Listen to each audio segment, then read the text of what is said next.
Friends, welcome to be Navodaya series. आज की video में हम पढ़ने वाले हैं मांग वक्र पर खिसकाव और संचलन, इंग्लिश में movement and shifting on demand curve. चलिए शुरू करते हैं।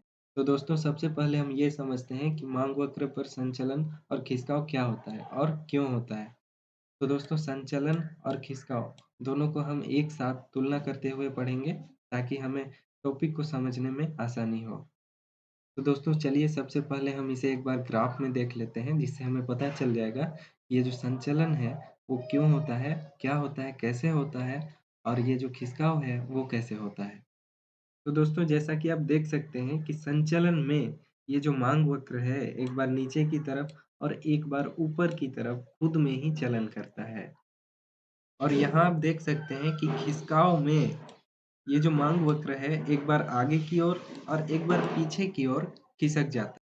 तो दोस्तों, अब हम डिटेल में डिस्कस करते हैं कि ये जो मांग वक्र पर संचलन और खिसकाव क्या होता है, कैसे होता है, क्यों होता है और इनके कितने प्रकार होते हैं।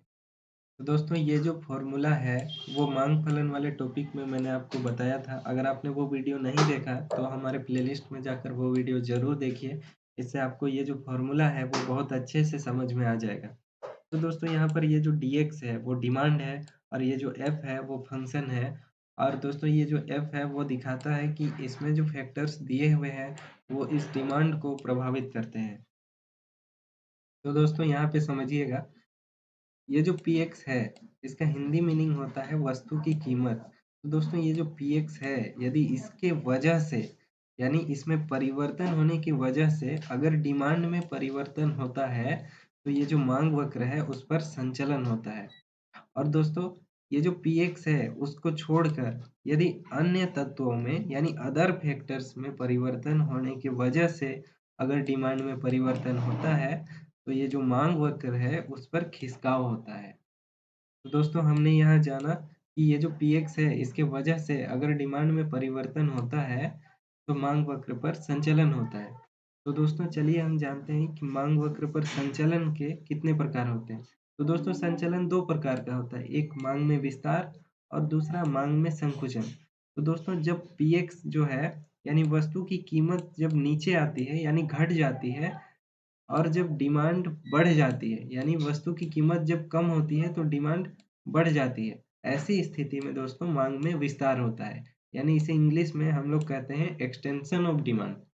दोस्तों, जब वस्तु की कीमत बढ़ जाती है तब क्या होता है, तब डिमांड कम हो जाता है। दोस्तों, जब वस्तु की कीमत बढ़ जाएगी और जब डिमांड कम हो जाएगा तब दोस्तों मांग में संकुचन होता है। इसे इंग्लिश में कंट्रैक्शन ऑफ डिमांड कहते हैं। तो दोस्तों, जैसा कि आप यहाँ भी देख सकते हैं कि जैसे-जैसे वस्तु की कीमत में कमी आ रही है, ये जो डिमांड है दोस्तों, वो वैसे-वैसे बढ़ते जा रही है। तो दोस्तों, यहाँ पे माँग में विस्तार हो रहा है। और दोस्तों, यहाँ पे आप देख सकते हैं कि जैसे-जैसे कीमत में वृद्धि हो रही है, यानी जैसे-जैसे कीमत बढ़ते जा रही है, ये जो डिमांड है दोस्तों, वो कम होते जा रही है। तो दोस्तों, यहाँ पे माँग में संकुचन हो रहा है। तो दोस्तों, यहाँ पे विस्तार और संकुचन दोनों में आप देख सकते हैं कि ये जो माँग वक्र है दोस्तों, ये एक बार नीचे की ओर और एक बार ऊपर की ओर चलन कर रही है। तो दोस्तों, ये जो माँग में विस्तार है और ये जो मांग में संकुचन है, दोनों मांग वक्र पर संचलन कर रही है। तो दोस्तों, अब हम देखेंगे मांग वक्र में खिसकाव यानी शिफ्टिंग ऑफ डिमांड कर्व। तो दोस्तों, हमने अभी देखा कि ये जो px है इसके वजह से डिमांड में अगर परिवर्तन होता है तो मांग वक्र पर संचलन होता है। लेकिन दोस्तों, ये जो px है ये जो px है इसके अलावा जो फैक्टर्स होते हैं, यदि इनके वजह से अगर मांग में परिवर्तन हुआ तो दोस्तों मांग वक्र पर खिसकाव होता है, यानी शिफ्टिंग ऑफ डिमांड कर्व होता है। दोस्तों, ये जो फैक्टर्स हैं इनके घटने बढ़ने से यदि मांग में वृद्धि या कमी होती है तो दोस्तों मांग में वृद्धि या मांग में कमी होती है। तो दोस्तों, चलिए देखते हैं कि जो मांग वक्र में खिसकाव है इसके कितने प्रकार होते हैं। दोस्तों, ये जो मांग वक्र में खिसकाव है इसके दो प्रकार होते हैं। एक होता है मांग में वृद्धि यानी इंक्रीज इन डिमांड और दूसरा होता है मांग में कमी यानी डिक्रीज इन डिमांड। दोस्तों, ये जो फैक्टर्स हैं यानी प्राइस के अलावा जो फैक्टर्स हैं इनके वजह से डिमांड में अगर वृद्धि होती है तो दोस्तों यहाँ मांग में वृद्धि होती है। दोस्तों जब मांग में वृद्धि होती है यानी इंक्रीज इन डिमांड जब होता है तो दोस्तों ये जो डिमांड कर्व है वो आगे की ओर शिफ्ट कर जाता है यानी आगे की ओर खिसक जाता है। दोस्तों हम देखेंगे कि ये क्यों खिसकता है। पहले हम समझ लेते हैं कि मांग में कमी क्या है। दोस्तों ये जो फैक्टर्स हैं, प्राइस के अलावा जो फैक्टर्स हैं, यदि इनके वजह से डिमांड में अगर कमी आती है तो दोस्तों इसे डिक्रीज इन डिमांड यानी मांग में कमी कहते हैं। दोस्तों जब मांग में कमी वाला जो सिचुएशन होता है वो आता है तब क्या होता है, ये जो डिमांड कर्व है वो पीछे की ओर शिफ्ट कर जाता है यानी पीछे की ओर खिसक जाता है। तो दोस्तों चलिए देखते हैं कि ये आगे की ओर और पीछे की ओर क्यों खिसकता है। दोस्तों जब मांग में वृद्धि होती है तब इसका मतलब ये है कि प्राइस के अलावा ये जो फैक्टर्स हैं उनके परिवर्तन होने से यानी इन फैक्टर्स में बदलाव होने से ये जो डिमांड है उसमें वृद्धि हो गई है।